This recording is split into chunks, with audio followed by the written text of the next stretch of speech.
ওকে, দেখো আমরা শুরু করছি অলরেডি 7:09। তো 10 থেকে শুরু করার কথা, আমরা শুরু করছি। দেখো, প্রথম কথা বলি যে এখানে অনেকেই আজকে নতুন মুখ দেখতে পাচ্ছি। It's a great pleasure for me you are attending my classes. Second কথা হচ্ছে যে তোমরা যারা জয়েন করেছো প্লিজ মাঝে চলে যেও না। মাঝে চলে গেলে তোমাদের অসুবিধা, তার সাথে সাথে আমারও অসুবিধা। এজন্যই হয় যে তোমরা কিছুটা বুঝবে কিছুটা বুঝবে না, তারপর সার্টেনলি তোমরা জাজ করতে পারো ওয়ে অফ মাই টিচিং। এটা হচ্ছে সেকেন্ড কথা। আর থার্ড কথা হচ্ছে যে এই যে ব্যাচটা বা আমি যেভাবে যেই ওয়ে অফ টকিং এ পড়াচ্ছি, এটা বেসিক্যালি ফোকাস এই জন্যই তোমাদের আমি এনসিইআরটি টা পড়ানো শেখাতে চাই। আমার কিন্তু কনসেপ্টের ক্লাস এরকম হয় না। কনসেপ্টের class is completely in concept and there should be few lines should be in MCQ NCERT.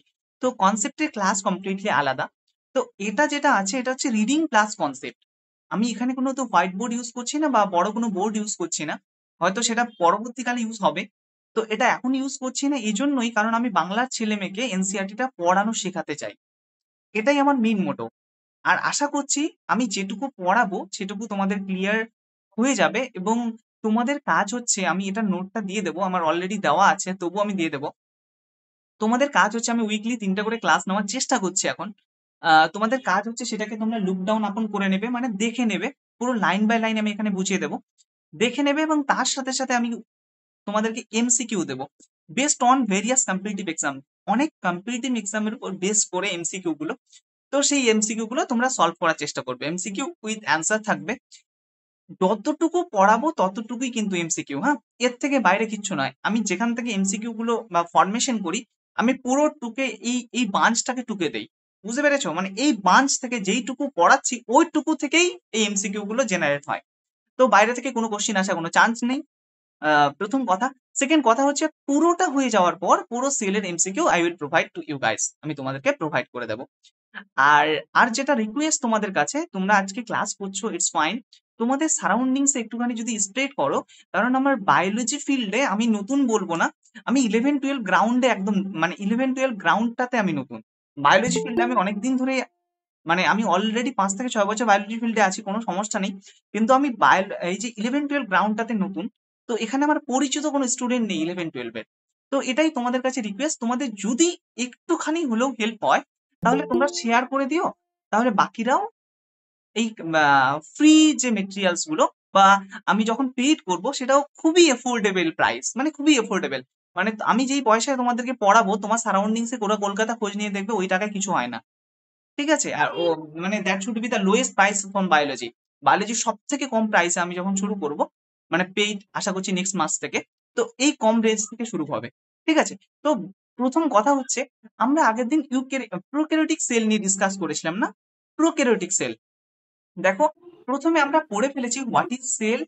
তারপর আমরা পড়ে ফেলেছি প্রোক্যারিওটিক সেল, হ্যাঁ। প্রোক্যারিওটিক সেল নিয়ে আমরা যে জিনিসগুলো ডিসকাস করেছিলাম, ফার্স্টেই আমরা ডিসকাস করেছিলাম প্রোক্যারিওটিক সেলের বাইরে একটা সেল মেমব্রেন থাকে, তাই না? সেল মেমব্রেন থাকে। তারপরে আমি ইম্পর্টেন্ট পয়েন্ট গুলো একটুখানি দাগিয়ে দিচ্ছি, তাহলে তোমাদের বুঝতে সুবিধা হবে। ফার্স্টলি দেখো, prokaryotic cell bacteria, blue green algae, mycoplasma, PPLO, এগুলো হচ্ছে প্রোক্যারিওটিক সেল। এটা হচ্ছে ফার্স্ট আমরা জেনেছি। তারপরে জেনেছি যে ব্যাকটেরিয়া 4 প্রকারের হয়। কক্ষী ছোট ছোট গোল রাউন্ড শেপ হয়, আর বেসিলি হয় রড শেপ, স্পাইরালাম হয় স্পাইরাল শেপ, কমা শেপ হয় ভিব্রিও, ভিব্রিও হয় কমা শেপ, আর চাইনিজ লেটার হয় কর্নি ব্যাকটেরিয়াম, হ্যাঁ। এগুলো আমরা জেনেছি। তারপরে আমরা জেনেছি যে এখানে যে প্রোক্যারিওটিক সেলে যে নিউক্লিয়াসটা থাকে, that is not cell membrane, that is not nuclear membrane. সে নিউক্লিয়াসের বাইরে কোনো প্রকার মেমব্রেন থাকে না। এখানে যে নিউক্লিয়াসটা থাকে সেটা হচ্ছে ন্যাকেড নিউক্লিয়াস। এখানে যে জেনেটিক ম্যাটেরিয়ালসটা থাকে সেটা কমপ্লিটলি ন্যাকেড। তোমরা কমপ্লিটলি ন্যাকেড অবস্থায় তোমরাকে সেটাকে দেখতে পাবে। আমরা এটা প্রোক্যারিওটিক সেলে জেনেছি, হ্যাঁ। তারপরে এবার আমরা তারপরে জেনেছি অ্যাবাউট দ্য সেল ইনভ্যালপ বা সেল ইনভ্যালপ সম্বন্ধে। সেল ইনভ্যালপ আবার কতগুলো জিনিস নিয়ে গঠিত, দেখো, 3টে জিনিস নিয়ে গঠিত। আমরা আগের দিন পড়েছি, সেগুলোই জাস্ট উপর থেকে বলে যাচ্ছি। দেখো, আউটার মোস্ট গ্লাইকলিক্স, সব থেকে বাইরে থেকে গ্লাইকলিক্স, তারপরে থাকে সেল ওয়াল, আর তারপরে থাকে প্লাজমা মেমব্রেন। এই 3টে নিয়ে সেল ইনভ্যালপ গঠিত, হ্যাঁ। এগুলো আমরা টোটাল পড়ে ফেলেছি। দেখো, এখন যেটা আমি পড়বো বা শুরু করব, that is the last organelles about the prokaryotic. এই জিনিসটা হচ্ছে সব থেকে লাস্ট অর্গানেলস প্রোক্যারিওটিকের। এটা পড়ে ফেললেই আমার পুরো প্রোক্যারিওটিক সেলটা পড়া হয়ে যাবে। দেখো, in the prokaryotic ribosomes are associate with the plasma membrane in the cell. দেখো, প্রোক্যারিওটিক সেলে রাইবোজোম যেটা হয়, এই যে রাইবোজোম গুলো, এই যে ছোট ছোট রাইবোজোম গুলো, এই রাইবোজোম গুলো cell wall, just a second, হ্যাঁ, এই রাইবোজোম গুলো with the plasma membrane in the cell, এই যে তোমরা সেল ওয়াল দেখতে পাচ্ছ বা প্লাজমা মেমব্রেন দেখতে পাচ্ছ বা এটাকে বলা হয় সেল মেমব্রেন, এই সেল মেমব্রেনের মধ্যে কিন্তু এই রাইবোজোম গুলো থাকে। বোঝা গেল? রাইবোজোমের কোনো প্রকার মেমব্রেন থাকে না। Ribosome is the non membranous organelles. Getting my point? রাইবোজোমে কোনো প্রকার মেমব্রেন থাকে না। Ribosome completely non membranous organelles. বুঝতে পেরেছো? এবার দেখো, এই যে ছোট ছোট স্মলেস্ট ইন সাইজ, এগুলোকে বলা হয় রাইবোজোম। তাদের সাইজ দেখো 15 to 20 mm ইন সাইজ। বোঝা গেল? এবার রাইবোজোমের সাইজ কত? 15 থেকে 20 ন্যানোমিটার, সব থেকে ছোট ন্যানোমিটার, তার থেকে ছোট হয় মাইক্রোমিটার। তারপরে দেখো, are made of two subunit, one is 50s and another one is the 30s unit which present together to 70s prokaryotic ribosome. বোঝা গেল? দেখো, রাইবোজোম প্রথম আমরা জানলাম যে ribosome basically within the plasma membrane থাকে প্রথম। সেকেন্ড আমরা জানলাম রাইবোজোমের সাইজ 15 ন্যানোমিটার থেকে 20 ন্যানোমিটার হয় রাইবোজোমের সাইজ। থার্ড আমরা জানলাম রাইবোজোমের যে ইউনিট, দুটো unit, one is 50s and another one is the 30s। 50s টাকে বলা হয় বিগ ইউনিট আর 30s টাকে বলা হয় স্মল ইউনিট। আর এস টা কেন ইউজ করা হয় জানো? এস ইউজ করা হয় সারফেস টেনশন, মানে নিচে পড়ে যাওয়ার যে ক্ষমতা রাইবোজোমের, এই জন্য এস টা ইউজ করা হয়। 50s আর একটা হচ্ছে 30s, এই দুটো একসাথে কিন্তু 80s তৈরি করে না, এই দুটো একসাথে তৈরি করে 70s। বোঝা গেল? এই 70s রাইবোজোম কাদের থাকে? Prokaryotic ribosome.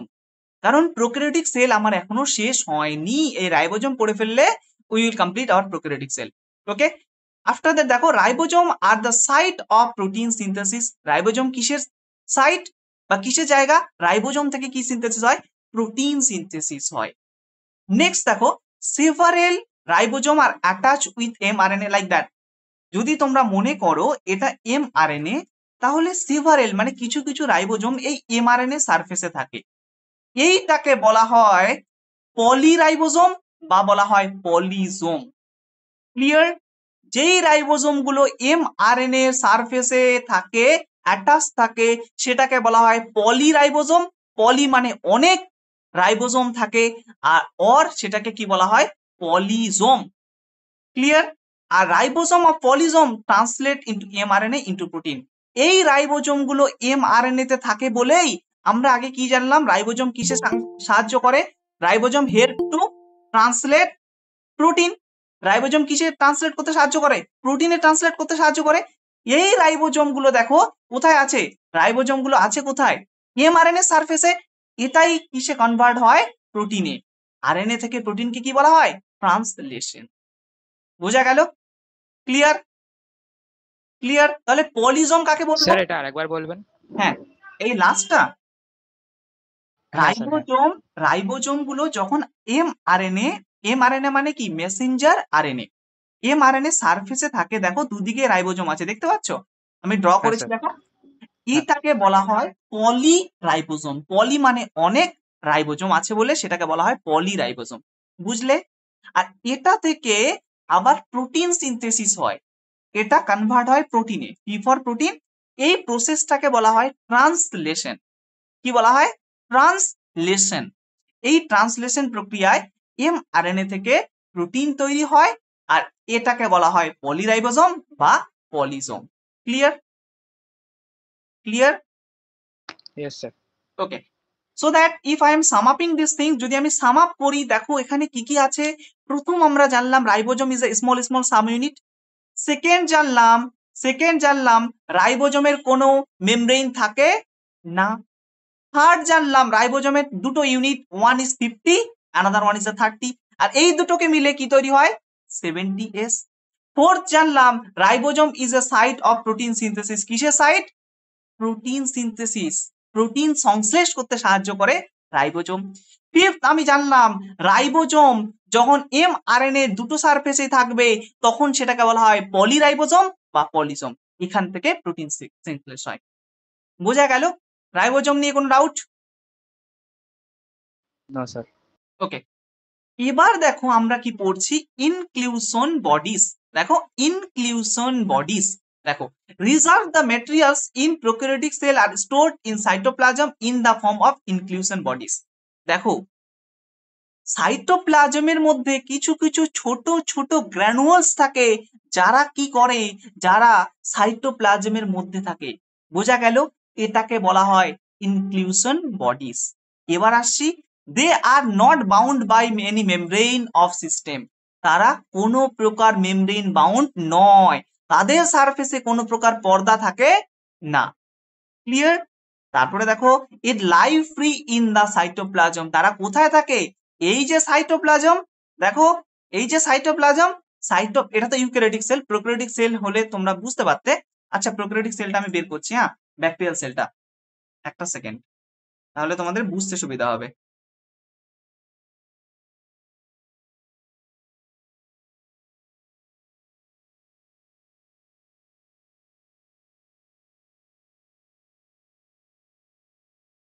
দেখো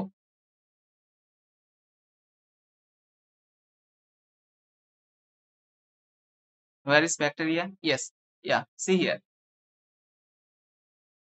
দেখো দেখতে পাচ্ছ এই যে গ্র্যানুলার ইনক্লুশন, দেখতে পাচ্ছ এর সারফেসে কিন্তু কোনো প্রকার মেমব্রেন নেই, এটা একটা এক্সট্রা প্রোডাক্ট। কোথায় থাকছে? এই যে সাইটোপ্লাজমে কিন্তু থাকছে। বোঝা গেল? এই সাইটোপ্লাজমের মধ্যেই থাকে এই ইনক্লুশন বডি গুলো, যেটা আমরা এতক্ষণ ধরে পড়লাম। তারপরে দেখো এবার কোশ্চিন, এবার question, what are the example of inclusion bodies? The first example, প্রথম এক্সাম্পল দেখো ফসফেট গ্রানুয়ালস, মুখস্থ করতে হবে হ্যাঁ এগুলো। Phosphate granules is the first example. Second দেখো সায়ানোফেসাইন গ্রানুয়ালস। তাহলে প্রথম phosphate granules, second cyanophycin granules, third glycogen granules. দেখতে পাচ্ছ এই তিনটা কি? এই তিনটা ইজ ইনক্লুশন বডি। এই তিনটা কি? ইনক্লুশন বডির এক্সাম্পল। তাহলে ইনক্লুশন বডি কোথায় থাকে? সাইটোপ্লাজমের মধ্যে থাকে। কি করে? রিজার্ভ অবস্থায় থাকে সাইটোপ্লাজমের মধ্যে, এদের কোনো মেমব্রেন থাকে না। এবার দেখো example, phosphate granules, cyanophycin granules and glycogen granules, they all are the example, এরা সব এক্সাম্পল। তারপর দেখো gas vacuoles are found in blue green purple. Gas vacuoles কোথায় পাওয়া যায়? গ্যাস ভ্যাকুয়ালস এটাও এক ধরনের ইনক্লুশন বডি। কোথায় পাওয়া যায়? দেখো blue, green and purple and green photosynthetic bacteria. কোথায় কোথায় পাওয়া যায়? found in blue, green and purple and green phosphosynthetic bacteria. বোঝা গেল? কোন ব্যাকটেরিয়া পাওয়া যায়? Blue, green and purple, blue, green and purple and green photosynthetic bacteria, মানে যারা ব্লু গ্রিন, যারা পার্পেল এবং যারা গ্রিন ফসফোসিনথেটিক ব্যাকটেরিয়া। বোঝা গেল? এই ব্যাকটেরিয়া গুলোর মধ্যে কি পাওয়া যায়? গ্যাস ভ্যাকুয়ালস। গ্যাস ভ্যাকুয়ালস কি? গ্যাস ভ্যাকুয়ালস এক ধরনের inclusion body. Clear? Clear? Inclusion body clear? Yes, sir. Okay, okay, okay. So the ribosome and inclusion body we have understood. Ribosome এবং ইনক্লুশন বডি নিয়ে কারো কোনো ডাউট? কারো কোনো প্রকার doubt ribosome and inclusion body নিয়ে?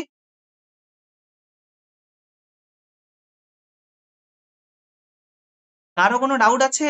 সবাই বুঝতে পেরেছো রাইবোজোম এবং inclusion body? Ribosome and inclusion body understood? বুঝতে পেরেছো সবাই? Yes sir, yes sir. Okay okay okay fine. তোমরা রেসপন্স একটুখানি করার চেষ্টা করবে, হ্যাঁ, না হলে তো আমি মুভ করতে পারবো না। ওকে, তাহলে আমরা এখন পর্যন্ত কিন্তু প্রোক্যারিওটিক সেল কমপ্লিট করে ফেললাম। বোঝা গেল? তোমরা নিজেরা পড়ে নেবে, নিজেরা দেখে নেবে, কারো কোনো ডাউট হলে আমাকে বলবে, ঠিক আছে? প্রোক্যারিওটিক সেল নিয়ে এবার আমরা যেটা পড়বো, খুব ইম্পর্টেন্ট জিনিস পড়বো, সেটা হচ্ছে ইউক্যারিওটিক সেল। কি পড়বো? Eukaryotic sell. এটাও খুব ইম্পর্টেন্ট। আমরা প্রোক্যারিওটিক সেল এবং ইউক্যারিওটিক সেলের আগের দিন পার্থক্য পড়েছিলাম, মনে আছে? ইউক্যারিওটিক সেলে কিন্তু মেমব্রেন বাউন্ড অনেক অর্গানেলস থাকে, যেটা কিন্তু প্রোক্যারিওটিক সেলে থাকে না। বোঝা গেল? এবার আমরা যেটা স্টাডি করতে যাচ্ছি সেটা হলো ইউক্যারিওটিক সেল। দেখো, eukaryotic cell include all protists, plant, animal and fungi. দেখো, প্ল্যান্ট মানে তোমরা জানো উদ্ভিদ, এনিম্যাল মানে জানো তোমরা প্রাণী, ফাঙ্গাস মানে জানো, আর প্রোটিস্ট মানে কি? প্রোটিস্ট মানে হচ্ছে প্রোটোজোয়া, যারা কোনো প্ল্যান্টও নয়, যারা কোনো এনিম্যালও নয়, যারা কোনো ফাঙ্গি নয়। বোঝা গেল? তাহলে প্রোক্যারিওটিক সেল কোথায় পাওয়া গেছিল? ব্যাকটেরিয়াতে, ব্লু গ্রিন এলগিতে। ইউক্যারিওটিক সেল কোথায় পাওয়া যায়? প্ল্যান্টে পাওয়া যায়, এনিম্যালে পাওয়া যায়, ফাঙ্গিতে পাওয়া যায়, প্রোটিস্টে পাওয়া যায়। ক্লিয়ার? প্রোটিস্ট মানে প্রোটোজোয়া, যারা কোনো প্ল্যান্ট নয়, যারা কোনো এনিম্যাল নয়, যারা ফাঙ্গাস নয়। এদের মধ্যে কি পাওয়া যায়? Prokaryotic sell. In the prokaryotic cell, there is an extensive compartmentalization of cytoplasm presence in the membrane bound organelles. খুব সহজ, তোমরা দেখো এটা কি এক ধরনের prokaryotic cell, yes or no? Prokaryotic cell. এবার দেখো প্রোক্যারিওটিক সেলে অনেকগুলো মেমব্রেন বাউন্ড অর্গানেলস আছে। মেমব্রেন বাউন্ড অর্গানেলস মানে সবারই দরজা আছে। তো একটা বাড়িতে সব যদি দরজা আলাদা আলাদা হয়ে যায়, দরজা ওয়াইজ রুমগুলো আলাদা আলাদা হয়ে যায়, তাহলে আমি বলতে পারি না যে বাড়িটা কম্পার্টমেন্ট ওয়াইজ সাজানো আছে। আগে কোনো দরজা ছিল না, এবার দেখো দরজা ওয়াইজ সাজানো। দেখো, এটাও একটা মেমব্রেন বাউন্ড অর্গানেলস, এটাও একটা মেমব্রেন বাউন্ড অর্গানেলস, এটাও একটা মেমব্রেন বাউন্ড অর্গানেলস। দেখতে পাচ্ছ? এটাও একটা মেমব্রেন বাউন্ড অর্গানেলস। আর endoplasmic reticulum, Golgi body, lysosome, mitochondria, এরা সবাই কিন্তু মেমব্রেন বাউন্ড অর্গানেলস। সেই জন্য এই টার্মিনোলজিটা ইউজ করা হয়েছে। দেখো দেখো, কম্পার্টমেন্টালাইজেশন, সাইটোপ্লাজমটাকে কম্পার্টমেন্টে ভাগ করা হয়েছে বলে এটাকে বলা হয় compartmentalization. Clear? Into various membrane bound organelles, অনেক মেমব্রেন বাউন্ড অর্গানেলসে আলাদা আলাদা করে কম্পার্টমেন্ট ওয়াইজ ভাগ করা হয়েছে। বোঝা গেল? সরি স্যার, একবার একটু বলবেন, এই হ্যাঁ জায়গাটা একটু বলছি মানে গুলিয়ে বলছি গেল। দেখো, এটা পুরো সাইটোপ্লাজম তো, এটা সাইটোপ্লাজম তো। Yes sir. সাইটোপ্লাজমের মধ্যে অনেক মেমব্রেন বাউন্ড অর্গানেলস আছে, মানে পর্দা আছে। লাইক মাইটোকন্ড্রিয়া ধরো, লাইক ধরো গলগি বডি ধরো, লাইক ধরো লাইসোপ্লাজম ধরো। তো এই এই প্রত্যেকটা অর্গানেলস এর কি আছে? মেমব্রেন আছে, মানে পর্দা আছে। এই পর্দা আছে বলেই এরা বলা হয়েছে, মানে তাদের ভাবনা দেখো, সাইটোপ্লাজমটা আলাদা আলাদা কম্পার্টমেন্টে ভাগ হয়ে আছে, সেটাই বোঝাতে চেয়েছে। বুঝতে পেরেছো? ধরো এটা একটা কম্পার্টমেন্ট, এটা একটা কম্পার্টমেন্ট, এটা একটা কম্পার্টমেন্ট, তারপরে ধরো আরইআর, রাফ এন্ডোপ্লাজমিক রেটিকুলাম, এটা একটা কম্পার্টমেন্ট। বুঝতে পেরেছো? এই ইয়েস জন্য স্যার। এই টার্মিনোলজিটা ইউজ করা হয়েছে। এত বাংলা ভাষায় তোমাকে এনসিইআরটি কেউ পড়াবে না, সেই জন্য এই টার্মিনোলজিটা ইউজ করা হচ্ছে কম্পার্টমেন্টালাইজেশন। বুঝা গেল? তারপরে দেখো, eukaryotic sell possess an organized nucleus with a nuclear envelope, মানে নিউক্লিয়ার, এই যে নিউক্লিয়াস, নিউক্লিয়াসের বাইরে কি থাকে? নিউক্লিয়ার মেমব্রেন ইউক্যারিওটিক সেলে। আর মেমব্রেন মানেই এটা দেখো ইনভ্যালপ, নিউক্লিয়ার ইনভ্যালপ থাকে ইউক্যারিওটিক সেলে থাকে, যেটা কিন্তু প্রোক্যারিওটিক সেলে ছিল না। প্রোক্যারিওটিক সেলে যে নিউক্লিয়াস ছিল সেটা হচ্ছে নেকেড, জেনেটিক ম্যাট্রিক্স নেকেড ছিল, কারণ নিউক্লিয়াসের কোনো মেমব্রেন ছিল না। কিন্তু ইউক্যারিওটিক সেলে কিন্তু মেমব্রেন, নিউক্লিয়ার ইনভ্যালপ আছে। বোঝা গেল? তারপরে দেখো, in addition to eukaryotic cell have variety of complex locomotory and cytoskeletal structure. Locomotory কথাটার অর্থ হচ্ছে, লোকোমোটরি কথাটার অর্থ হচ্ছে মুভমেন্ট, মুভমেন্ট করতে পারে কমপ্লেক্স ওয়াইজে। তারপরে দেখো সাইটোস্কেলেটাল মানে ভেরিয়াস টাইপ অফ স্কেলিটান, মানে এই যে মাইক্রোফিলামেন্ট থাকে।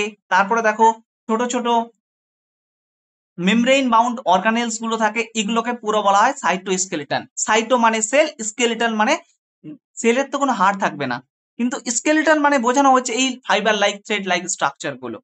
লাইক ফিলামেন্টস কিছু থাকে, লাইক থাকে মাইক্রোফিলামেন্ট থাকে, থ্রেড লাইক স্ট্রাকচার, এগুলোকে বলা হয় সাইটোস্কেলিটন।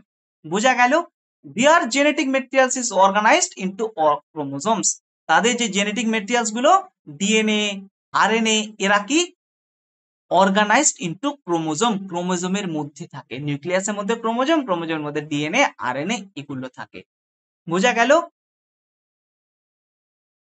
এই পর্যন্ত ক্লিয়ার? Yes, sir. ওকে ওকে ওকে, বুঝতে পেরেছো? দেখো, it's a basic things about the eukaryotic sell. এবার দেখো, এবার আমি নিচের পোর্শনে আসছি। হ্যাঁ,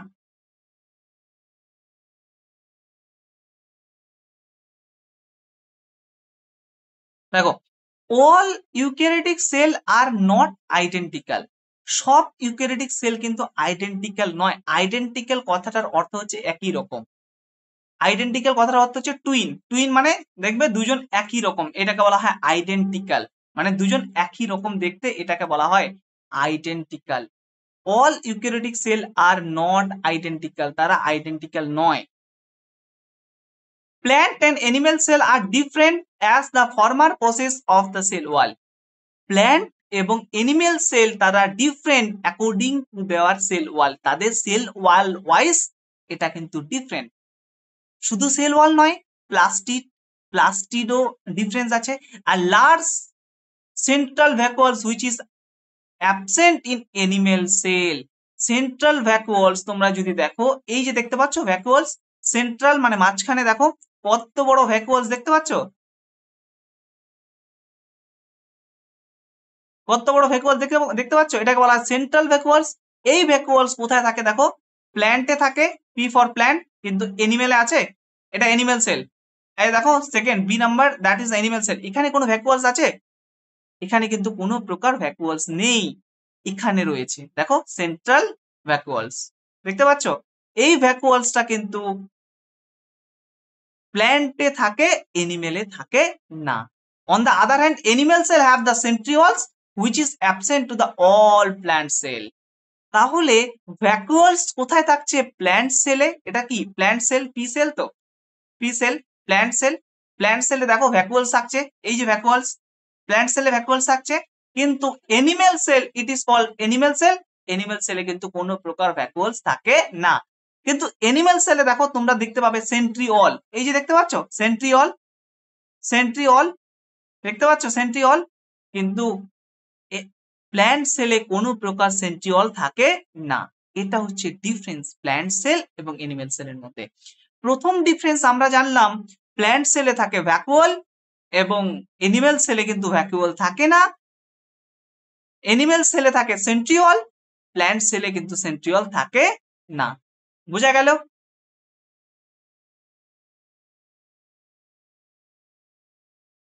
দেখতে পাচ্ছ? ক্লিয়ার? এই পর্যন্ত ক্লিয়ার তো? Plant cell and animal cell clear তো?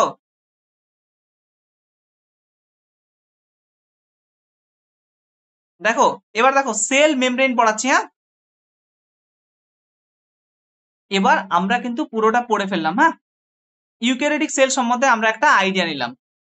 ক্লিয়ার? এবার আমরা যেটা পড়বো ইউক্যারিওটিক সেলের সব থেকে বড়, দেখো সেল মেমব্রেন, এটা কিন্তু আমাদের জানা দরকার। এখান থেকে অনেক অনেক অনেক কোশ্চিন আসে এই সেল মেমব্রেন থেকে। বোঝা গেল? দেখো, the detailed structure of the membrane was studied only after the electron microscope 1950। কত সালে? 1950। কি আবিষ্কার হলো? Electron microscope. ইলেকট্রন মাইক্রোস্কোপ দিয়ে কি দেখা গেল? এই যে সেল মেমব্রেন প্রথম স্টাডি করা গেল, কত সালে স্টাডি হলো? 1950। 1950 সালে এই সেল মেমব্রেন স্টাডি হলো। কি দেখা গেল? ইলেকট্রন মাইক্রোস্কোপের মাধ্যমে। তাহলে কোশ্চিন আসে, ফার্স্ট সেল মেমব্রেন কবে দেখা গেছে? The answer should be 1950। 1950 সালে কিন্তু প্রথম সেল মেমব্রেন দেখা গেছে। তারপরে দেখো, meanwhile chemical studies on the cell membrane, especially human red blood cell, enabled the scientist possible structure of cell membrane। তারপরে প্রথমে সেল মেমব্রেন দেখা গেল, তারপরে স্পেশালি রেড ব্লাড সেলের কেমিক্যাল স্টাডি, মানে সেল মেমব্রেনটা কি নিয়ে গঠিত, কিরকম স্ট্রাকচার হতে পারে একটা প্লাজমা মেমব্রেন, এটা কিন্তু রেড ব্লাড সেলের বোঝা গেছে। এই রেড ব্লাড সেলের স্ট্রাকচার বা পসিবল স্ট্রাকচার কিন্তু এটা ডিফাইন করে যে একটা সেল মেমব্রেন বা একটা প্লাজমা মেমব্রেন কেমন দেখতে হয়। ক্লিয়ার? তোমরা কি বুঝতে পারছো? কিছুই তো বুঝতে পারছি না, বুঝতে পারছো? হ্যাঁ। আচ্ছা, তারপরে দেখো, তাহলে প্রথম সেল মেমব্রেন কবে আবিষ্কার হলো? 1950। আর সেল মেমব্রেনের প্রথম কেমিক্যাল স্টাডি কার করা হলো? Red blood cell. হ্যাঁ, রেড ব্লাড সেলের প্রথম কিন্তু কেমিক্যাল স্টাডি করা হলো। সেকেন্ডলি দেখো, this study showed the cell membrane has mainly composed in lipid and protein. কি নিয়ে গঠিত? L for lipid, P for protein. দুটো জিনিস নিয়ে গঠিত, একটা হচ্ছে লিপিড আর একটা হচ্ছে প্রোটিন। তাহলে থার্ড কোশ্চেন দেখো, সেল মেমব্রেন কি নিয়ে গঠিত? লিপিড ও প্রোটিন। লিপিড ও প্রোটিন। ক্লিয়ার? তারপরে দেখো, major lipid are phospholipid that are arranged in bilayer. দেখো, ফসফেটের সাথে ফসফেটের সাথে যখন লিপিড যুক্ত হবে, phosphate plus lipid, that is called phospholipid. Clear? Lipid plus protein, that is called lipoprotein. Lipid plus protein, that is called lipoprotein. ফসফেটের সাথে যখন লিপিড যুক্ত হবে সেটাকে বলা হয় ফসফোলিপিড। তাহলে বেশিরভাগ সেল মেমব্রেন কি নিয়ে গঠিত? ফসফোলিপিড নিয়ে গঠিত, দ্যাট আর অ্যারেঞ্জড ইন বাইলিয়ার। এখানে দেখতে পাবে, দেখো এই যে ফসফোলিপিড দেখতে পাচ্ছ, ফসফোলিপিড দুটো লেয়ার আছে, দেখো একটা, এই যে দুটো দেখতে পাচ্ছ, দুটো লেয়ার আছে, সেই জন্য সেটাকে বলা হয় বাইলিয়ার। ফসফোলিপিড কেন বলছি? কারণ সেখানে ফসফেট আছে প্লাস আছে লিপিড, ফসফেট প্লাস লিপিড এই দুটো আছে বলেই আমি সেটাকে বলছি ফসফোলিপিড। বোঝা গেল? আর কেন বলছি বাইলিয়ার? কারণ দুটো লেয়ার আছে, দেখো একটা, এই যে একটা, দুটো। ক্লিয়ার? দুটো লেয়ার আছে বলে আমি সেটাকে বলছি ফসফো বাইলিয়ার, আর ফসফেট আর লিপিড দিয়ে গঠিত বলে সেটাকে বলছি আমি ফসফোলিপিড। ক্লিয়ার? এবার দেখো, also the lipid are arranged within the membrane with the polar head towards, এটা কিন্তু মাথায় রাখবে। হ্যাঁ, আউটার সাইড মানে আউটার সাইড, এই যে লিপিডটা, লিপিডের যদি আমি ভাবি এটা লিপিড, লিপিডের দেখো আউটার সাইড বাইরের দিকে, সবসময় মাথায় রাখবে পোলার। পোলার কথাটার অর্থ হচ্ছে হাইড্রোফিলিক। হাইড্রো মানে জল, ফিলিক মানে অ্যাট্রাকশন। হাইড্রো মানে জল, ফিলিক মানে অ্যাট্রাকশন। পোলার কথাটার অর্থ হচ্ছে হাইড্রোফিলিক মানে জলের প্রতি attraction. Clear? Polar defines that the water intensity as well as the water attractiveness. আর তারা জলের দিকে অ্যাট্রাক্ট হয়, সেই জন্য সেটাকে বলা হচ্ছে পোলার। তাহলে হেডটা দেখো, হেডটা কি in nature? Polar in nature. বোঝা গেল? হেডটা কি দেখো? Polar in nature, outer side, that is, and the hydrophobic tail towards the inner part. দেখো, আমি যদি আঁকি এটা outer most layer, outer most লেয়ারটা তাহলে কি হলো? হেড। আর ইনার মোস্ট পার্ট মানে ভিতরের দিকের পার্টটা, এটাকে আমি কি বলছি? টেল। হেড মানে মাথা, টেল মানে লেজ। টেল হবে নন পোলার, নন পোলার, আর সেটা হবে হাইড্রোফোবিক, হাইড্রোফোবিক। সবসময় মাথায় রাখবে। হ্যাঁ, ফোবিক কথাটার অর্থ হচ্ছে, ফোবিক কথাটার অর্থ হচ্ছে ভয়, আর ফিলিক কথাটার অর্থ হচ্ছে অ্যাট্রাকশন। তাহলে হেডটা কি? জলের প্রতি অ্যাট্রাক্টেড, আর টেইলটা দেখো জলকে ভয় করে। বোঝা গেল? হেড যেটা সেটা হচ্ছে বাইরে থাকে, মানে মাথাটা বাইরে থাকে, টেইলটা ভিতরে থাকে। হেড যেটা সেটা হচ্ছে জলের প্রতি অ্যাট্রাক্টেড, সেটাকে বলা হয় পোলার। বোঝা গেল? জলের প্রতি অ্যাট্রাক্টেড। আর টেল যেটা, টেল মানে লেজ, কোথায় থাকে? পিছনের দিকে বা ভিতরের দিকে থাকে, এটাকে বলা হয় হাইড্রোফোবিক বা জলকে ভয় করা। বোঝা গেল? এরা হচ্ছে নন পোলার মানে জলকে ভয় করে। এই জায়গাটা ক্লিয়ার? পোলার আর নন পোলার জায়গাটা ক্লিয়ার? পোলার মানে মাথায় রাখবে হাইড্রোফিলিক, পোলার মানে মাথায় রাখবে হাইড্রোফিলিক। হ্যাঁ, আর নন পোলার মানে মাথায় রাখবে হাইড্রোফোবিক, HYDROPHOBIC, হাইড্রোফোবিক। মানে এটা জলের প্রতি অ্যাট্রাকশন পজিটিভ, আর এটা জলের প্রতি অ্যাট্রাকশন নেই, নেগেটিভ। বোঝা গেল? ক্লিয়ার? বলো বলো বলো, বুঝতে পারছো? হ্যাঁ। ওকে, তারপরে দেখো, this ensure that non-polar tail are saturated hydrocarbon is protected from the aqueous environment। মানে এটা বোঝাতে চাচ্ছে, দেখো নন পোলার বা নিচের যে পিছনের যে লেজটা, এটা কি স্যাচুরেটেড উইথ হাইড্রোকার্বন, এদের ওখানে অনেকগুলো হাইড্রোকার্বন থাকে। বোঝা গেল? হাইড্রোকার্বন, এই হাইড্রোকার্বন গুলো আছে বলেই এরা অ্যাকুয়াস মিডিয়া মানে জল থেকে এই যে লিপিডটাকে বাঁচিয়ে রাখতে সাহায্য করে। সেই জন্যই এটা তো নন পোলার। বোঝা গেল? সেই জন্যই এটা হচ্ছে নন পোলার। কেন? কারণ জল থেকে বাঁচিয়ে রাখছে। অ্যাকুয়াস এনভায়রনমেন্ট, অ্যাকুয়াস এনভায়রনমেন্ট কথাটার অর্থই হচ্ছে যেই এনভায়রনমেন্টে জল আছে, অ্যাকুয়াস কথাটার অর্থ হচ্ছে জল। ক্লিয়ার? তাহলে যদি আমি বলি বাইরের পার্টটা সেটা হচ্ছে হাইড্রোফিলিক বা পোলার ইন নেচার, ভিতরের পার্টটা নন পোলার ইন নেচার মানে হাইড্রোফোবিক। ভিতরের পার্টে বা টেইল পার্টে দেখো কি আছে? Protected saturated hydrocarbon. এই জন্য এই স্যাচুরেটেড হাইড্রোকার্বন আছে বলেই এ কি করে? অ্যাকুয়াস মিডিয়া বা জল থেকে এই টেলটাকে বিরত রাখে। সেই জন্য এ কি করে? জলকে ভয় করে। এই টেল পার্টটা ভাব, এ জল দেখলেই ভয় করে। সেই জন্য এটাকে বলা হয় হাইড্রোফোবিক, অ্যাজ ওয়েল অ্যাজ আমরা বলতে পারি নন পোলার। পোলার মানে জলের প্রতি অ্যাট্রাকশন, নন পোলার মানে জলের প্রতি বিতৃষ্ণা বা জলকে ভালোবাসে না। ক্লিয়ার? এবার দেখো লেটার বায়োকেমিক্যাল ইনভেস্টিগেশন, পরবর্তীকালে বায়োকেমিক্যাল ইনভেস্টিগেশন করে দেখা গেছে reveal that the cell membrane also possess protein. Cell মেমব্রেনের মধ্যেও এই যে সেল মেমব্রেন, সেল মেমব্রেনের মধ্যেও কি আছে? প্রোটিন আছে অ্যান্ড কি আছে? কার্বোহাইড্রেট আছে। হ্যাঁ, কি আছে? প্রোটিন আছে এবং কার্বোহাইড্রেট আছে। এখন আবারও কোশ্চিন হতে পারে, এই জায়গাটা ভালোভাবে পড়ে নেবে। হ্যাঁ, যেটা আমি তোমাদেরকে বললাম পোলার এবং নন পোলার জায়গাটা।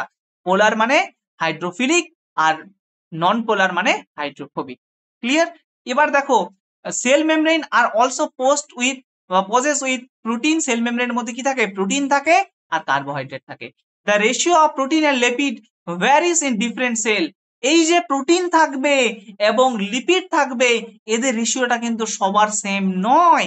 কারণ আমরা পড়েছি যে সেল মেমব্রেন বা ইউক্যারিওটিক সেলগুলো কিন্তু সব আইডেন্টিক্যাল নয়। বোঝা গেল? এর কম্পোজিশন আলাদা আলাদা। In human being, the membrane of erythrocyte has approximately 52% protein. এটা কিন্তু কোশ্চিন আসে। এরিথ্রোসাইট মানে রেড ব্লাড সেলের প্রোটিন কত ভাগ? দেখো প্রোটিন মেমব্রেন মানে সেল মেমব্রেন, এই যে সেল মেমব্রেনটা এর মধ্যে প্রোটিন কত ভাগ? P for protein. প্রোটিন কত ভাগ? দেখো 52 ভাগ হচ্ছে protein and 40% is called lipid. বোঝা গেল? তাহলে এই কোশ্চিনটা কিন্তু খুব আসে যে রেড ব্লাড সেলের প্রোটিন পার্ট কতটা? 52% আর লিপিড পার্ট কতটা? 40%। ক্লিয়ার? রেড ব্লাড সেলের যে সেল মেমব্রেন এর মধ্যে প্রোটিন থাকে 52% আর লিপিড থাকে 40%। Clear? 52% is protein and 40% is lipid. Understood? বোঝা গেছে এই পর্যন্ত? তাহলে বায়োকেমিক্যাল ইনভেস্টিগেশন করে কি দেখা গেছে? সেল মেমব্রেনের মধ্যে কি আছে? প্রোটিন আছে আর কার্বোহাইড্রেট আছে। বোঝা গেল? আর সেল মেমব্রেনের মধ্যে আবার আমাদের রেড ব্লাড সেলের সেল মেমব্রেনে কি আছে বলো? প্রোটিন কত পার্সেন্ট? 52% আর লিপিড কত পার্সেন্ট? 40%। ক্লিয়ার? ক্লিয়ার তো? ওকে, Yes, এবার sir. দেখো ওকে ওকে ফাইন। দেখো depending on the ease of extraction, ease কথাটার মানে হচ্ছে ইজিলি। যদি আমি বলি please make the work ease too much, ease মানে হচ্ছে ইজিলি। বোঝা গেল? Membrane protein can be classified into integral and peripheral. দেখো ইজ মানে সহজ বা সহজে, depending on the extraction, extraction মানে বাইরে বেরিয়ে আসা। এই বাইরে বেরিয়ে আসা কে কত সহজে বাইরে বেরিয়ে আসতে পারে এর উপর ডিপেন্ড করে দু ভাগে ভাগ করা হয়। একটা হচ্ছে ইন্ট্রিগাল মানে ভিতরে, আর একটা হচ্ছে পেরিফেরাল মানে সারফেসে থাকে। এখানে আমি তোমাদেরকে দেখাচ্ছি, দেখো একটা হচ্ছে ইন্ট্রিগাল মানে একদম ভিতরে। দেখো তোমরা যদি একটু ভালোভাবে নোটিস করে দেখো, আমি একটুখানি ইরেজ করার চেষ্টা করছি।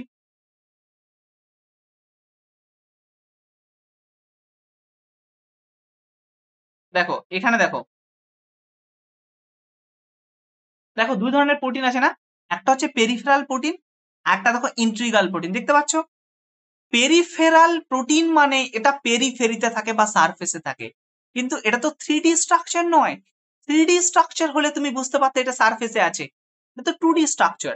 সেই জন্য তুমি দেখো এটাও কিন্তু ভিতরে ঢুকে আছে, কিন্তু এটা ভিতরে নয়, এটা হচ্ছে পেরিফেরিতে। কোথায় আছে? সারফেসে। আর এটা দেখো ইন্ট্রিগাল প্রোটিন, মানে এটা ভিতরে আছে। ভিতরে যেটা সেটাকে বলা হয় ইন্ট্রিগাল প্রোটিন, পেরিফেরিতে বা সারফেসে যেটা সেটাকে বলা হয় পেরিফেরাল প্রোটিন। বোঝা গেল? ভিতরেরটাকে বলা হয় ইন্ট্রিগাল প্রোটিন এবং বাইরেরটাকে বলা হয় পেরিফেরাল প্রোটিন। ক্লিয়ার? যেটা আমরা এতক্ষণ ধরে পড়লাম, দেখো পড়লাম তো। এই যে দেখো ইন্ট্রিগাল মানে ভিতরের প্রোটিন, আর পেরিফেরাল মানে বাইরের প্রোটিন বা সারফেসে যে প্রোটিন থাকে সেটাকে বলা হয় পেরিফেরাল প্রোটিন। ক্লিয়ার?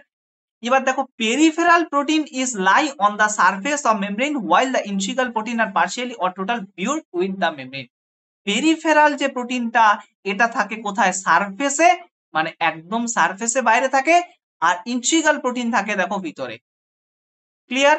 তাহলে এখান থেকে আমরা বুঝলাম যে সেল মেমব্রেন প্রোটিন এবং কার্বোহাইড্রেট দিয়ে গঠিত। আবার বুঝলাম রেড ব্লাড সেলের মধ্যে লিপিড থাকে 52% এবং সরি প্রোটিন থাকে 52%, লিপিড থাকে 40%। আবার আমরা বুঝলাম দেখো দুই ধরনের প্রোটিন, একটা হচ্ছে পেরিফেরাল প্রোটিন আর একটা হচ্ছে ইন্ট্রিগাল প্রোটিন। পেরিফেরাল প্রোটিনটা বাইরের সারফেসে থাকে এবং ইন্ট্রিগাল প্রোটিনটা ভিতরে থাকে। বোঝা গেল? আর পেরিফেরাল প্রোটিন দেখো সব থেকে বাইরে সারফেসে। ক্লিয়ার? এখন পর্যন্ত ক্লিয়ার? ক্লিয়ার তো? বলো বলো বলো বলো, বুঝতে পারছো? ওকে ওকে ফাইন। এবার আমরা না খুব বড় একটা জিনিস জানবো, খুবই ভালোভাবে আমাদেরকে এটা জানতে হবে। হ্যাঁ, থামো আমি দেখে নিই এরপরে পার্টটা কি আছে। চলো আজকে আমরা এই পর্যন্ত পড়বো। হ্যাঁ, সেল ওয়াল আবার আমরা অন্যদিন পড়বো, মানে পরের দিন। আর দুটো ক্লাস লাগবে, দুটো ক্লাস লাগলেই পুরো সেল শেষ হয়ে যাবে। ঠিক আছে, চলো। An improved model of structure of cell membrane was proposed by Singer and Nicholson 1972. দেখো সেল মেমব্রেন যে মডেলটা, এই মডেলটা একটা ইমপ্রুভ মানে এর থেকে ভালো একটা মডেল কে প্রপোজ করেছিল বা কে সাজেস্ট করেছিল? দেখো সিঙ্গার অ্যান্ড নিকলসন। বোঝা গেল? কে সাজেস্ট করেছে? Singer and Nicholson. কত সালে? 1952। কত সালে? সরি 1972, এটা কিন্তু মাথায় রাখবে। হ্যাঁ, কত সালে? 1972, 1972 সালে 1972। কে এটাকে সাজেস্ট করলো বা কে ইমপ্রুভ করলো? দেখো ইমপ্রুভ করলো সিঙ্গার অ্যান্ড নিকলসন। এই কোশ্চিনটা কিন্তু আসে। Improved structure of cell membrane firstly proposed by, কে প্রপোজ করেছে? দেখো সিঙ্গার অ্যান্ড নিকলসন। বোঝা গেল? সিঙ্গার এবং Nicolson firstly proposed the improved structure of cell membrane. Cell মেমব্রেনের ইমপ্রুভ যে স্ট্রাকচার প্রথম প্রপোজ করলো সিঙ্গার এবং নিকলসন 1972 সালে। Clear? Okay, no problem, I understand. Okay, no problem. You will get the recorded version as well, কোনো সমস্যা নেই। দেখো widely accepted in fluid mosaic model। দেখো আমরা তিনটে জিনিস পড়েছি না? ফ্লুইড ডিফাইন্স দ্যাট, ফ্লুইড মানে মাথায় রাখবে ফ্লুইড আমরা বলছি এর মধ্যে লিপিড আছে বলে, মোজাইক আমরা বলছি এর মধ্যে প্রোটিন আছে বলে, আর মডেল মানে এটা একটা স্ট্রাকচার। প্রোটিন আছে, লিপিড আছে, সেই জন্য আমি বলছি প্রোটিন। লিপিড আছে বলে ফ্লুইড, মোজাইক প্রোটিন আছে বলে, অ্যান্ড মডেল স্ট্রাকচার। এই স্ট্রাকচারটাকে বলা হয় fluid mosaic model. According to this, তার সাপেক্ষে কি দেখো, quasi fluid nature of lipid enables the lateral movement of protein over all bilayer. দেখো খুব ভালোভাবে মাথায় রাখো, কোয়াসি কথাটার অর্থ হচ্ছে পার্শিয়াল, অল্প একটু। কোয়াসি ফ্লুইড মানে পার্শিয়ালি ফ্লুইড ইন নেচার। এই যে মেমব্রেনটা, এই মেমব্রেনটা পার্শিয়াল বা কিছুটা ফ্লুইড ইন নেচার। বোঝা গেল? কেন? কারণ তার মধ্যে লিপিড আছে, enables the lateral movement of protein. এই লিপিড আছে বলে এই লিপিডটা প্রোটিনকে মুভ করতে সাহায্য করে। তোমরা যদি সেল মেমব্রেনের স্ট্রাকচারে আসো, কোথায় বাবা সেল মেমব্রেনের স্ট্রাকচার? দেখো এখানে দেখতে পাচ্ছ, এই যে ইন্ট্রিগাল প্রোটিন, এই যে প্রোটিন গুলোকে মুভ করতে সাহায্য করে কে? এই যে লিপিড, দেখো phospholipid bilayer, phosphate with lipid. Lipid আছে বলেই এই প্রোটিন গুলো কিন্তু মুভ করতে পারছে। সেই জন্য আমি এটাকে বলছি দেখো lateral movement of protein within the bilayer. এই বাইলিয়ারের মধ্যে, এটা তো বাইলিয়ার দেখো, ফসফোলিপিড বাইলিয়ার, এটা বাইলিয়ার, এই বাইলিয়ারের মধ্যে প্রোটিন গুলো কি করতে পারে, মুভ করতে পারে। ক্লিয়ার? এবার দেখো the ability to move within the membrane is measured as it's fluidity.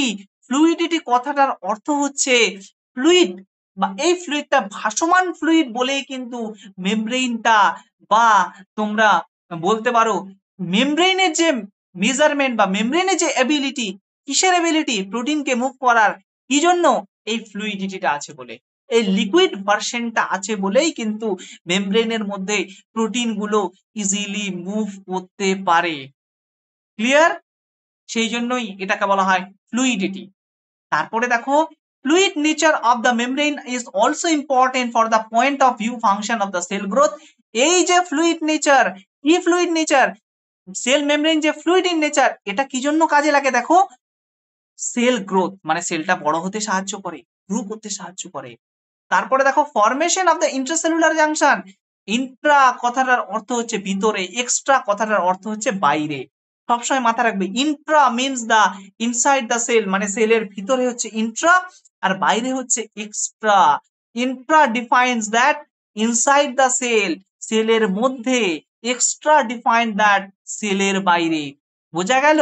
Intracellular junction মানে সেলের ভিতরে যে জাংশন, এটাকে তৈরি করতে সাহায্য করে এই সেল মেমব্রেন বা এই fluid version of cell membrane. বোঝা গেল?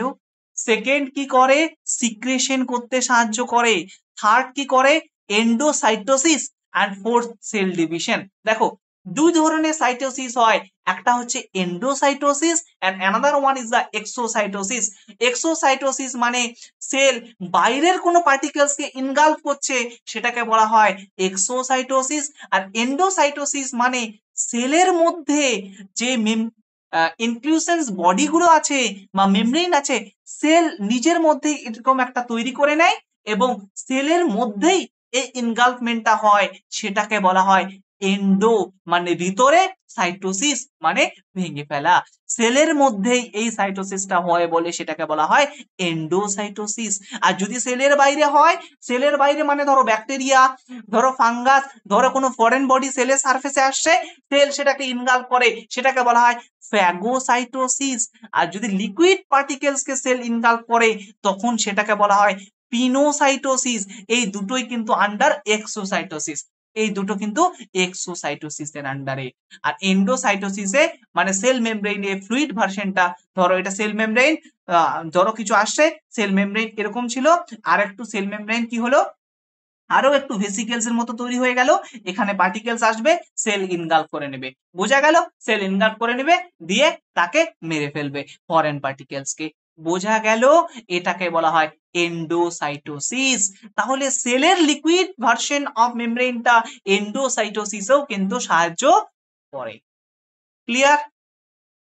বলো বলো বলো বলো বলো, clear? Yes sir, yes sir. বুঝতে পারছো তো? গল্প, এতে কিচ্ছু নেই, গল্প।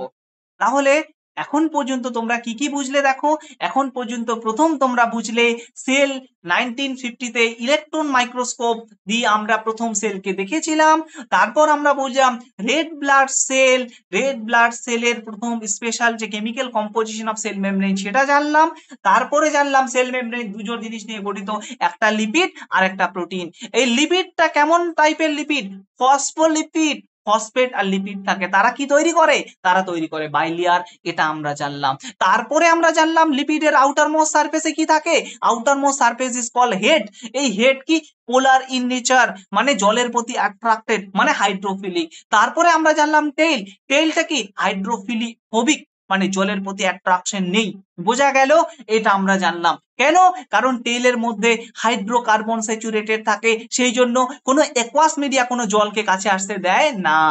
ক্লিয়ার? পরবর্তীকালে আরো আমরা রিসার্চ করে বোঝা গেছে যে আমরা এই যে সেল মেমব্রেন এ প্রোটিন এবং কার্বোহাইড্রেট নিয়ে গঠিত। বোঝা গেল? তারপরে আমরা জানলাম রেড ব্লাড সেলের যে সেল মেমব্রেন 52% or 52% কি থাকে, প্রোটিন থাকে এবং 40% কি থাকে, লিপিড থাকে। বোঝা গেল? তারপরে আমরা জানলাম যে দুই ধরনের প্রোটিন হয়, একটা পেরিফেরাল প্রোটিন যেটা আমার সারফেসে থাকে, আর একটা ইন্ট্রিগাল প্রোটিন যেটা আমার ভিতরে থাকে, এটা আমরা জানলাম। তারপরে আমরা জানলাম ফ্লুইড মোজাইক মডেল 1972 সি 1972 ফ্লুইড মোজাইক মডেল প্রথম দিয়েছিল। কে দিয়েছিল? Singer and Nicolson. এটা কিন্তু মাথায় রাখবে। ফ্লুইড মোজাইক মডেল কে দিল? সিঙ্গার এবং Nicolson. Clear? Fluid mosaic model কে দিল? সিঙ্গার এবং নিকলসন। কত সালে? 1972। বোঝা গেল? এ এসে বলল যে quasi fluid in nature, lipid মেমব্রেনটা কোয়াসি ফ্লুইড ইন নেচার। তারপরে আমরা জানলাম প্রোটিন গুলো মুভ করার জন্য এই যে বাইলিয়ারটা ফ্লুইড ইন নেচার। বোঝা গেল? আর এই ফ্লুইড নেচার আছে বলে সেলের তিনটা কাজ হয়। একটা কাজ হচ্ছে সেলের গ্রোথ, মানে সেল বড় হবে। আরেকটা কাজ হচ্ছে formation of the intracellular junction, সেলের মধ্যে নতুন নতুন জাংশন তৈরি হতে সাহায্য করে। তারপরের কাজ হচ্ছে সিক্রেশন করতে সাহায্য করে। তারপরে কাজ হচ্ছে এন্ডোসাইটোসিস করতে সাহায্য করে। তারপরের কাজ হচ্ছে সেল ডিভাইড বা সেল ডিভিশন হতে সাহায্য করে। এই fluid nature of cell membrane. বোঝা গেল? এবার আমরা জানবো, দেখো, one of the most important function is plasma membrane is transport of molecule across it. দেখো, এই যে প্লাজমা মেমব্রেন, এর একটা বড় কাজ হচ্ছে ট্রান্সপোর্ট দা মলিকুলস। যেই মলিকুলস গুলো সেলের দরকার হয় এটাকে ইন্টার করিয়ে নেয়। যেই ওয়েস্টেজ মলিকুলস গুলো সেলের ওয়েস্ট প্রোডাক্ট গুলো এই প্লাজমা মেমব্রেনের মধ্যে দিয়ে বাইরে বেরিয়ে যায়। বোঝা গেল? এটা হচ্ছে প্লাজমা মেমব্রেনের অনেক বড় একটা কাজ। সেই জন্য এটাকে বাবা বলা হয় সিলেক্টিভলি পারমিয়েবল মেমব্রেন। সিলেক্টিভলি মানে কিছু কিছু অর্গানেলস কে ও ভিতরে আসতে দেয়, কিছু কিছু মলিকুলস কে ভিতরে আসতে দেয়, আর কিছু কিছু মলিকুলস কে বাইরে বের হতে সাহায্য করে, আর কিছু কিছু মলিকুলস কে আসতে দেয় না। সেই জন্যই টার্মিনোলজিটা ইউজ হয়েছে সিলেক্টিভলি, মানে কিছু কিছু সিলেক্টিভ আইটেমস এর উপর। বোঝা গেল? তারপরে দেখো, many molecules can move briefly across this membrane without any requirement of the energy, that is called passive transport. passive transport কথাটার মাথায় রাখবে, অ্যাক্টিভ ট্রান্সপোর্ট একটা, আর একটা হচ্ছে প্যাসিভ ট্রান্সপোর্ট। অনেক মলিকুলস কোনো প্রকার এনার্জি ছাড়া, তোমরা এখানে যদি ভালোভাবে নোটিস করে দেখো, আমি ড্র করার চেষ্টা করছি, এখানে তোমরা দেখো, যদি ভালোভাবে নোটিস করে দেখো, ট্রান্সপোর্ট মানে কি? ট্রান্সপোর্ট মানে কি? ট্রান্সপোর্ট কথার অর্থ হচ্ছে এক জায়গা থেকে আরেক জায়গায় যাওয়া। যদি এটা সেল মেমব্রেন হয়, কিছু কিছু অর্গানেলস বা কিছু কিছু মলিকুল আছে যারা কোনো প্রকার এনার্জির দরকার হয় না, তারা ইজিলি মেমব্রেনকে ক্রস করতে পারে, সেটাকে বলা হয় প্যাসিভ ট্রান্সপোর্ট। বোঝা গেল? আর যদি এনার্জির দরকার হয়, সেটাকে বলা হয় অ্যাক্টিভ ট্রান্সপোর্ট। এই যে মলিকুলস গুলো এখানে চলে আসছে, র্যান্ডমলি ভাসতে ভাসতে চলে আসছে, কোনো প্রকার এনার্জির দরকার হচ্ছে না, এটাকে বলা হয় passive transport. Getting my point? তারপরে দেখো, neutral solids make move across the membrane by the process of simple diffusion along with the concentration gradient, higher concentration to lower concentration. Diffusion কথাটার অর্থ হচ্ছে ব্যাপন। তোমরা শুনেছো ক্লাস 9-10-এ, ডিফিউশন কথাটার অর্থ কি? ব্যাপন। সেক্ষেত্রে কি হয়, হাই কনসেন্ট্রেশন থেকে লো কনসেন্ট্রেশনের দিকে যায়। যদি তোমরা একটা সেন্ট স্প্রে করো, সেক্ষেত্রে তোমরা লক্ষ্য করবে এখানে সেন্ট যেখান থেকে স্প্রে করলে সেখানের কনসেন্ট্রেশনটা কি? সেখানের কনসেন্ট্রেশনটা হাই। যখন আমি স্প্রেটা করলাম তখন সেটা চারিদিকে ছড়িয়ে যায়, এটাকে বলা হয় high concentration to low concentration, এটাকে বলা হয় ডিফিউশন। এই যে দেখো, আমি এখানে ধরো একটা স্মেল, আমি যদি স্প্রে করি, দেখো এখানের কনসেন্ট্রেশনটা কিন্তু সব থেকে বেশি ছিল, এটা হাই কনসেন্ট্রেশন থেকে দেখো চারিদিকে ছড়িয়ে যাচ্ছে, এটা হচ্ছে লো কনসেন্ট্রেশন, এটাকে বলা হয় ডিফিউশন। আর এটা সিম্পলি ছড়াচ্ছে, সেই জন্য এটাকে বলা হয় সিম্পল ডিফিউশন। বোঝা গেল? High concentration to low concentration. বোঝা গেল? ক্লিয়ার? ক্লিয়ার? তারপরে দেখো, water may also move across the membrane from like low concentration to high concentration. Water, যেখানে সাবস্টেন্সের কনসেন্ট্রেশন বেশি, সেখান থেকে ওয়াটারও কিন্তু হাই থেকে লো এর দিকে যেতে পারে। তারপরে দেখো, movement of water by diffusion is called osmosis. ডিফিউশনের মাধ্যমে ওয়াটার যদি স্প্রেড করে, সেটাকে বলা হয় আবার অসমোসিস। ক্লিয়ার? অভিস্রবণ। as the polar molecules cannot pass through the non-polar lipid bilayer, they require a carrier protein that facilitate their transport across the membrane. খুব সহজ জিনিস দেখো, যেটা যেটা দেখো পোলার মলিকুল, পোলার মানে কি রে, কি বললাম এতক্ষণ ধরে, পোলার মানে জলের সাথে সম্পর্ক আছে, অ্যাট্রাকশন আছে। আর এটা তোমার একটা জিনিস মাথায় রাখবে, দেখো এটা হেড, তো হেড, আর এটা টেল, এটা টেল। দেখো হেডটা কি বলেছিলাম, পোলার হয়, আর টেলটা কি বলেছিলাম, নন পোলার হয়। যদি মলিকুলসটা পোলার হয়, যদি মলিকুলসটা পোলার হয় মানে ওয়াটারের প্রতি অ্যাট্রাকশন আছে, তাহলে এ ইজিলি ক্রস করতে পারছে মেমব্রেনটা। এর জন্য যদি পোলার হয়, যদি সে ওয়াটারের প্রতি অ্যাট্রাকশন থাকে, তবেই কিন্তু এ সেল মেমব্রেনটাকে বা লিপিড বাইলিয়ারকে ইজিলি ক্রস করতে পারছে। এর জন্য দেখো, আর যদি পোলার না হয়, যদি তার জলের প্রতি কোনো প্রকার অ্যাট্রাকশন না থাকে, তখন কি হবে, তখন কি মুভ করবে না, কি করবে তখন, দেখো এই জিনিসটা এখানে বোঝার আছে। দেখো এটা ধরো সেল মেমব্রেন, বা এটা ধরো তোমরা লিপিড বাইলিয়ার, বোঝা গেল, এটা ধরো লিপিড বাইলিয়ার, দুটো লেয়ার লিপিড বাইলিয়ার। যদি এটা পোলার হয়, যদি এটা পোলার হয়, তো লিপিডের হেডটা কি বলেছিলাম, হেডটা বলেছিলাম না পোলার, আর টেলটা কি বলেছিলাম, নন পোলার। যদি এটা পোলার হয়, দেখতে পাচ্ছ ইজিলি ঢুকে যেতে পারছে। আর যদি এটা পোলার না হয়, সে ফর এক্সাম্পল যদি আমি মন্ত্রী হই, আমি মন্ত্রীর বাড়িতে ইজিলি ঢুকতে পারবো। আর যদি আমি মন্ত্রী না হয়, আমার কোনো রেফারেন্স লাগবে, রাইট? তো যদি এটা নন পোলার হয়, যদি এটা এনপি নন পোলার হয়, এর একটা কেরিয়ার প্রোটিনের দরকার, সিপি কেরিয়ার প্রোটিনের দরকার। এই কেরিয়ার প্রোটিনকে সাথে নিয়ে এ ইন্টার করতে পারে। যদি পোলার হয় ইজিলি ইন্টার করে যাবে, আর যদি নন পোলার হয় এর একটা কেরিয়ার প্রোটিনের দরকার, এই কেরিয়ার প্রোটিনকে সাথে নিয়ে এ ইন্টার করবে। বোঝা গেল? ক্লিয়ার ক্লিয়ার ক্লিয়ার, বুঝতে পারছো, বুঝতে পারছো? আর এই প্রোটিনটা দেখো ফ্যাসিলিটেট মানে ত্বরান্বিত করে ট্রান্সপোর্ট অ্যাক্রস দ্য মেমব্রেন, মেমব্রেনের মধ্যে দিয়ে ট্রান্সপোর্ট করতে এটাকে ত্বরান্বিত করে। ক্লিয়ার, বোঝা গেল? বলো বলো বলো, বুঝতে পারছো? Yes, sir.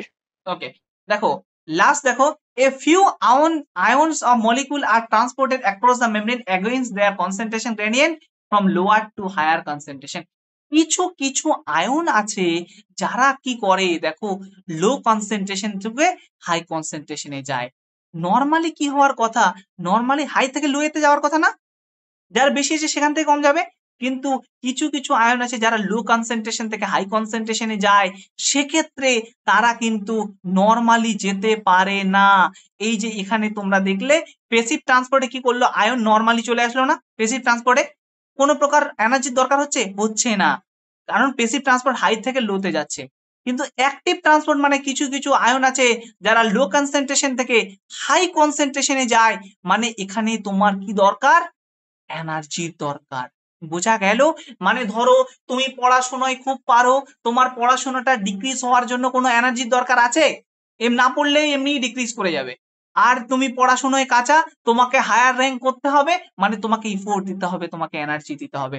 বুঝতে পেরেছো? তো তুমি যেখানে ইফোর্ট দিচ্ছ সেটাকে বলা হয় অ্যাক্টিভ ট্রান্সপোর্ট, আর তুমি যেখানে কোনো প্রকার ইফোর্ট দিচ্ছ না সেটাকে বলা হয় প্যাসিভ ট্রান্সপোর্ট। বোঝা গেল?